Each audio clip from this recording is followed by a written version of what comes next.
हर हर महादेव।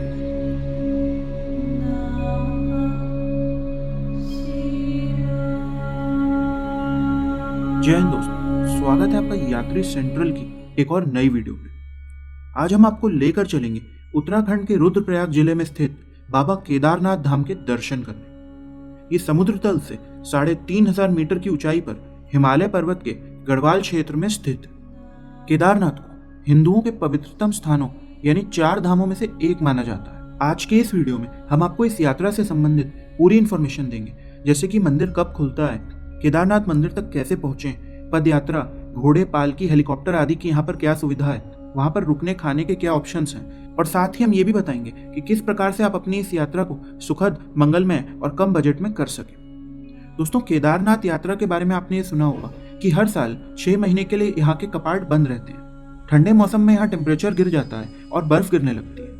अप्रैल मई के महीने में अक्षय तृतीया को यहाँ के कपाट दर्शन के लिए खोले जाते हैं और दिवाली के बाद भाई दूज के आसपास मंदिर के कपाट को बंद कर दिया जाता है। दोस्तों, इस बीच केदारनाथ बाबा को गुप्तकाशी के पास उखीमठ में रखा जाता है, तो सर्दियों के समय श्रद्धालु वहां जाके उनके दर्शन करते हैं। केदारनाथ धाम की यात्रा करने वाले सभी श्रद्धालुओं को ऑनलाइन रजिस्ट्रेशन करवाना होता है। चलिए हम वीडियो में सबसे पहले बात करते हैं कि केदारनाथ धाम कैसे पहुंचना है। दोस्तों, सबसे पहले तो आप ये जान लीजिए कि केदारनाथ मंदिर की यात्रा करने के लिए सबसे पहले आपको हरिद्वार आना होगा। ये हमारे देश की दिल्ली जैसे सभी बड़े शहरों से सड़क मार्ग और रेल मार्ग के द्वारा जुड़ा हुआ है। यहाँ पर आप ट्रेन, बस और अपनी गाड़ी या टैक्सी से आ सकते हैं। हरिद्वार रेलवे स्टेशन तक आपको बहुत सी डायरेक्ट ट्रेनें अलग अलग शहरों से मिल जाएंगी। दिल्ली से हरिद्वार तक की दूरी 230 किलोमीटर की है। अगर आप हवाई मार्ग से यहाँ पहुंचना चाहते हैं तो उसके लिए आपको देहरादून आना होगा।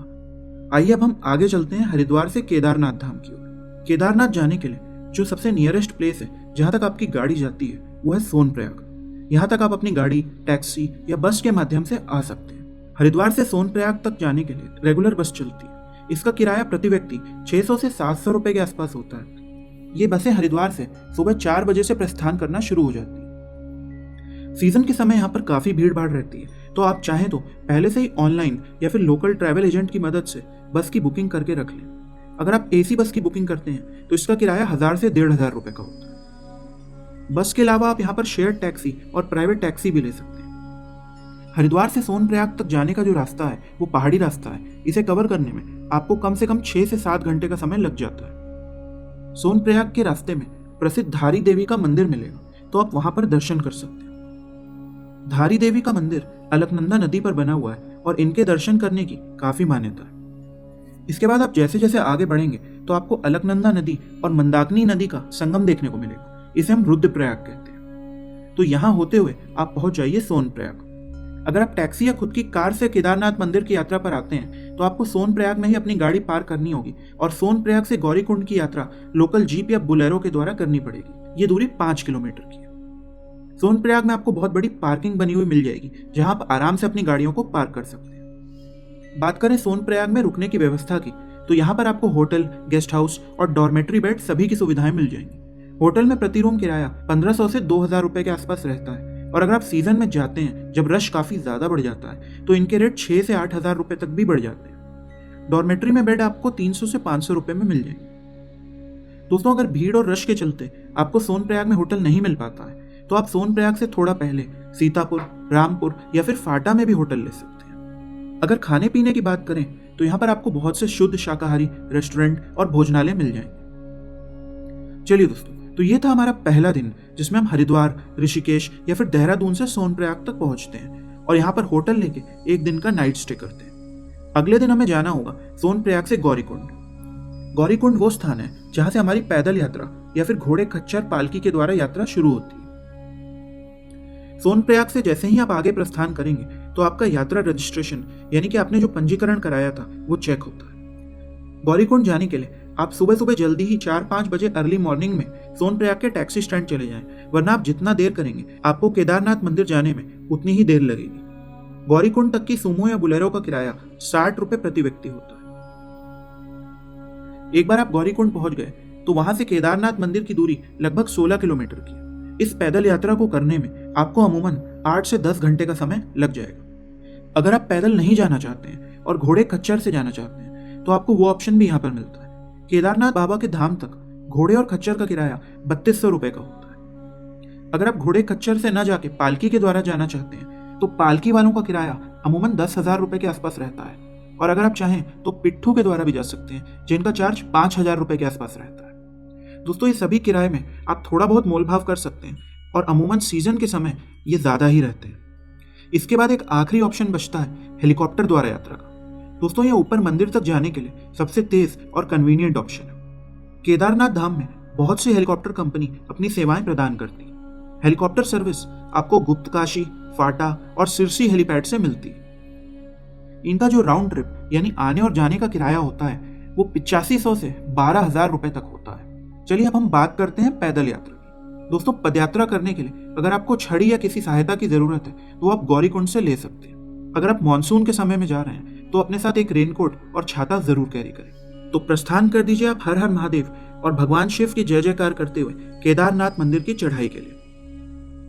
रास्ते में आपको जगह जगह पर पीने के लिए पानी और खाने पीने के लिए भोजनालय आदि मिल जाएंगे। चढ़ाई के दौरान आपको जगह जगह पर साफ सुथरे बाथरूम की व्यवस्था भी देखने को मिलती है। इससे आपकी यात्रा और सुखद हो जाएगी। अगर आपको कोई स्वास्थ्य संबंधी प्रॉब्लम है या फिर आपको ऑक्सीजन की जरूरत है तो आपको जगह जगह पर चिकित्सा सुविधा केंद्र यानी फर्स्ट एड सेंटर भी मिलेंगे। यहाँ आप पोर्टेबल ऑक्सीजन सिलेंडर भी ले सकते हैं।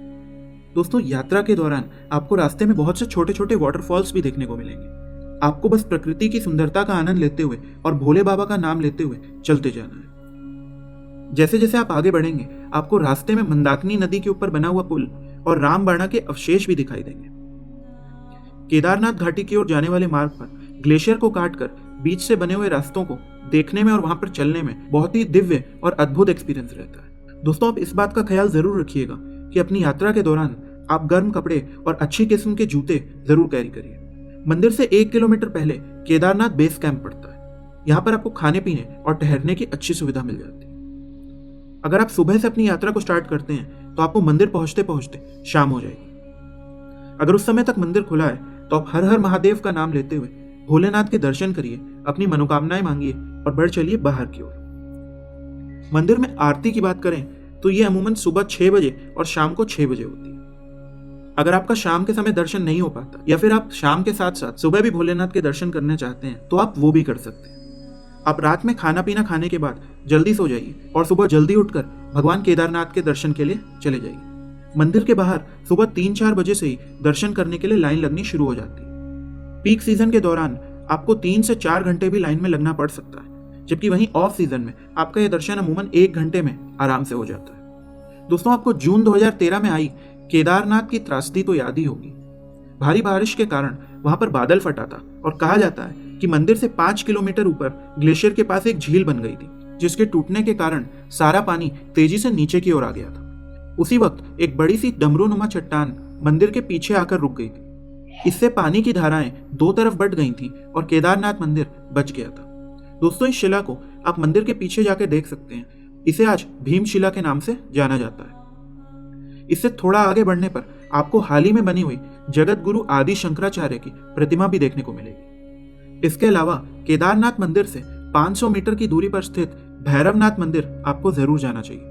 यह मंदिर पहाड़ी की चोटी पर स्थित है, जहां से आपको आसपास के हिमालय और नीचे की पूरी केदारनाथ घाटी के बहुत शानदार दृश्य देखने को मिलते हैं। भगवान भैरव को भगवान शिव का मुख्य गण माना जाता है और यही वजह है कि इस मंदिर की काफी आस्था है। चलिए दोस्तों, इसके बाद हम बात करते हैं केदार घाटी में रुकने की। यहाँ पर जो सबसे बेस्ट ऑप्शन रहता है वो है टेंट का। इसका किराया 24 घंटे का 500 से 600 रुपए पर बेड के आसपास होता है।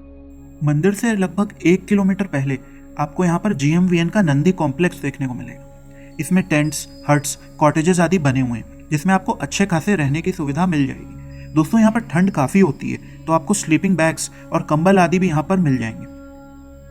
आप इस बात का ख्याल ज़रूर रखिएगा कि ज़्यादा भीड़ बढ़ने पर ये मोस्टली फुल हो जाते हैं, तो इनकी बुकिंग आप ऑनलाइन पहले ही कर लीजिएगा। इसके अलावा आपको यहाँ पर हट हाउस का भी ऑप्शन मिल जाता है, जिसमें आपको 2000 रुपये प्रति व्यक्ति के हिसाब से रूम मिल जाएगा।